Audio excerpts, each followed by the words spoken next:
खेसारी लाल यादव जी लेकर आ रहे हैं बहुत ही बड़ा गाना। जी हाँ दोस्तों, आप लोग सही सुन रहे हैं। बता दें कि ट्रेंडिंग स्टार खेसारी लाल यादव जी का एक बहुत ही बड़ा कंपनी से गाना आने वाला है, बहुत ही ब्लास्ट हुआ गाना आने वाला है। तो बता दें कि उस यूट्यूब चैनल से आया है जिस यूट्यूब चैनल से ट्रेंडिंग स्टार खेसारी लाल यादव जी का ज़्यादा करके रिमेकी सॉन्ग आया है, जैसे नीमो खरबूजा भइल 2, जादव जी के झंडा 2 और जाए करेजा 2, रोमिंग में शरीर बा 2, वैसे ही गाना आया है। और बता दें कि देख सकते हैं आप लोग 2 घंटा पहले वेस्ट भोजपुरी के यूट्यूब चैनल से पोस्टर रिलीज किया गया और पोस्टर के साथ साथ लिखा गया है, जब मियाज खूबसूरत बात हो गाना भी खूबसूरत होके के चाहे ठीक है, वैसे ही लिखा गया है। बता दें कि आप लोग समझ सकते हैं ट्रेंडिंग स्टार खेसारी लाल यादव जी का लगता है कि यह रीमेक सॉन्ग आने वाला है। बता दें कि आप सबके बीच में बहुत ही जल्द आप सबके बीच में ट्रेंडिंग स्टार खेसारी लाल यादव जी का रीमेक सॉन्ग आने वाला है। और आप लोग तो समझ ही सकते हैं कि जब भी वेस्ट भोजपुरी के यूट्यूब चैनल से कोई गाना आता है तो ज़्यादा करके रीमेक ही सॉन्ग आता है ट्रेंडिंग स्टार खेसारी लाल यादव जी का। तो उसी यूट्यूब चैनल से आप सबके बीच में रिलीज होगा गाना और बहुत ही प्यारा गाना आएगा ट्रेंडिंग स्टार खेसारी लाल यादव जी का सॉन्ग।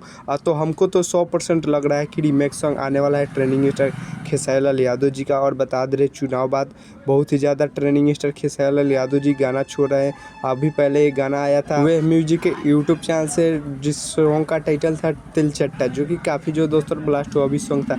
तो चलिए हमारे चैनल को सब्सक्राइब कर लीजिएगा। तब तक जबरदस्त जब